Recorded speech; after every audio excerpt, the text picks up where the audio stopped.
What's up, Jenks? This is John here, and today we're going to be taking a deck into the Explorer format. The new format that will eventually be Pioneer once Wizards gives us the rest of the cards from Pioneer. The deck that we're playing today is pretty similar to a mono blue tempo list that was annoying people all through Ixalan Standard, but we've made some changes to make it be a contender in the Explorer/Pioneer format on Arena. Also, I've added some fun cards just for me. This deck is very powerful and can be played on a budget, but we'll talk about that later. We're also very much the bad guys here. Playing this deck made me feel a little bit slimy at times because the deck can have a pretty annoying play pattern that we will get into right now. So starting off, we have Ascendant Spirit. Ascendant Spirit's a 1-mana 1/1, and you can pay 2 snow mana to make it a 2/3, pay 3 more to make it a 4/4 with flying, and then you can pay 4 to give it 2+1/+1 counters, and whenever this creature deals combat damage to a player, draw a card. So a great 1-drop in the deck. We do have to do a little bit of work to make it, to give it flying and to make it bigger, but this is a card that if left unchecked by the opponents can do some serious damage to them. Next up, we'll keep going with creatures. We have a 4 of Delver's Secrets, a 1-mana 1/1. At the beginning of your upkeep, look at the top card of your library. You may reveal a card. If it's an instant or sorcery revealed this way, transform it, and it transforms into a 3/2 flyer. So as early as turn 2, you can be attacking with a 3/2 flyer. Siren Stormtamer is another one, a 1-mana 1/1 with flying, and it's a little bit of protection for our other creatures in the deck. It has the ability of paying 1 blue. You can sacrifice it and counter target spell or ability that targets a creature that you control. We'll go ahead and finish up with the 1-drops. We have Curious Obsession, a 1-mana enchantment that gives creature +1/+1, and whenever it deals combat damage to a player, we can draw a card. And at the beginning of your end step, if you didn't attack with the creature this turn, sacrifice Curious Obsession. I can't tell you how many times I forgot about that last ability when this card was in Standard, but it is there. It's a real ability. You can definitely lose your Curious Obsession if you don't attack. We're also running a couple Fading Hopes for early game removal. We're running a 4 of Opt because we do want to draw cards and we do want instants and sorceries that we can cast in this deck. We're also running a 2 of Spell Pierce for protection for our creatures, and also 3 You See a Guard Approach, which does double duty here. It's protection for our creatures, or can also tap down an opposing threat so we can continue to attack. As far as the 2-drops, we have Chart a Course, a 2-mana sorcery. Draw 2 cards, then discard unless you attack this turn. But we already discussed Curious Obsession, so we want to be attacking anyway. So a lot of the times, this is just a sorcery, 2-mana, draw 2 cards. We have 1 Negate, just another protection spell, and we're also running 1 Essence Capture. Can stop a creature from the opponent's side of the board, and can also pump our other creatures up by giving them a +1/+1 counter. In the 3-drop slot, we have Brazen Borrower, a 3-mana 3/1 with flash and flying, and can only block creatures with flying. Also, Petty Theft on the adventure side. It's an instant, return target non-land permanent on opponent controls to its owner's hand. So this is great for getting even non-creature threats. Sure, we can use that. There's a opposing thing that we need that's in our way. We need to get rid of it for a turn until we can get an answer for it, or maybe just send it back to their hand so we can counter it on the way back down. We're also running a 3 of Saw It Coming. I'm kind of conflicted on whether I should be running this or Divide by Zero. Divide by Zero would be great because we'd be able to utilize the sideboard in best of 1 matches. But I don't know. The games that you're going to see are going to have the Saw It Coming, but just keep that in mind if you're going to build this deck yourself. Saw It Coming can be a great option, and in some situations even better.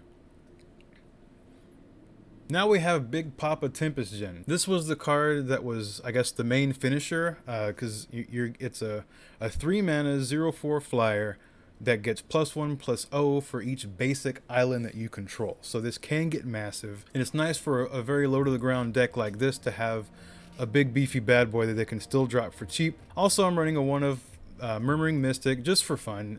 You don't need this card in the deck. You can definitely cut it if you're going to build this yourself. But it's a 4-mana 1/5. Whenever you cast an instant or sorcery spell, you can create a 1/1 blue bird illusion creature token with flying. Just a little fun 1 of I decided to add in. And the mana base is pretty simple. Since we are running Tempest Gen, it does care about basic islands. Yes, we are running Mystic Sanctuary. It is an island, but it's not a basic island, so these don't count for building up your Tempest Gen. That's why I'm only running 3. Everything else is just snow-covered islands to help support our Tempest Gen and our Ascendant Spirit. But that's it for the deck. I did want to talk about how to make it budget if you are interested. The first thing I would suggest is cutting the brazen bars, so you're not having to worry about spinning mythics if you don't have them, and cutting the ascendant spirit will make it to where you don't have to balance holding up spells versus pumping this one up. As far as replacements go, so that is 5 cards. I would definitely say keep the Tempest Gen if you have it, but if you don't want to craft the rare, that's totally fine. My suggestions for replacement would be something like Mistcloak Herald, a 1-mana 1/1 that's unblockable. Also, you can run Terramander. Terramander might incentivize you to be a little bit more aggressive with your instants and sorceries when you should be keeping them back. Just keep that in mind if you decide to play the card. But yeah, that's pretty much the deck. You're drawing, you're attacking, you're countering, you're bouncing, you're making your opponents mad, and but that's how you play. I know some of you like that kind of stuff, but yeah, we get to be the bad guys today. I want to say thank you to everyone that's watching the videos. Everyone, thank you for liking, thank you for subscribing. Just thank you for all the support. I appreciate it all. I appreciate all of you. Thank you so much. Really quick before we get started, I do want to let you know this isn't a budget video, but there's still not going to be a mic or a cam. I did have some footage that was pre-recorded. I'm going to use that footage along with some music. Also, it helps me get the content out a little bit faster. I have been running pretty late with some of my uploads. I apologize. But that's it. I'll go ahead and get into the games. I won't ask you to like. I won't ask you to sub this time. We're just going to get right into the games.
Okay, so we're back with the final thoughts. If I'm being honest, I'm pretty much just recording this right after the intro because I've already got my gameplay footage that I'm going to use. I was going to put that into the beginning of the video, but it just felt kind of weird, so I'm just going to go ahead and do it now. Murmuring Mystic, Murmuring Mystic, we never even saw it in the recorded games. So unless I decide to record a few more after this instead of editing and getting the video out, if I didn't do that, then you probably didn't see the card do anything. But it was just a fun of. It's not necessary for the deck. Honestly, the deck's probably better without it. It was just a one of fun of for me. I mean, Ascendant Spirit was great. Delver's Secrets was good when it flipped. Let's see here. So we are running 18 creatures and 16 instant and sorcery spells. So a change I would make to make Delver a little bit better is probably go down 2 creatures to keep it at 16. That's a pretty good number. And have 18 spells on it. You can go up Negate. You can go up Fading Hope. Maybe drop a Tempest Djinn or 2. Drop an Ascendant Spirit. Another Brazen Bar. Just something like that. Or the Murmuring Mystic for sure. Probably that first. A Djinn. And, well, I just need 2, right? So probably just a Murmuring Mystic and a Djinn. Call it a day, add a couple more spells, and Delver should flip a little bit easier. But it could have been a luck thing, but when it did flip, it was great.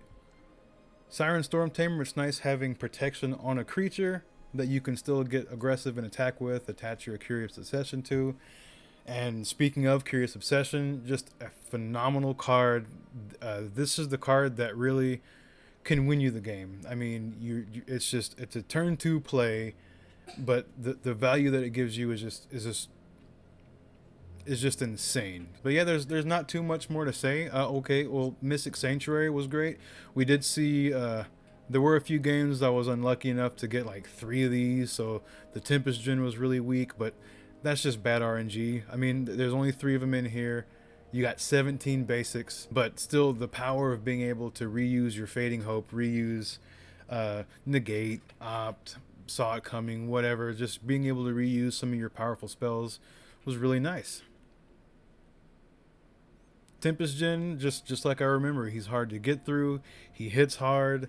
Brazen Borrower is a fantastic threat on its own. I mean, getting in for 3 in the mid to late game after you've already been getting in for 3 and 2 and maybe 4 from the early side of the game makes the card great. Also, by having a pretty powerful tempo spell attached to it.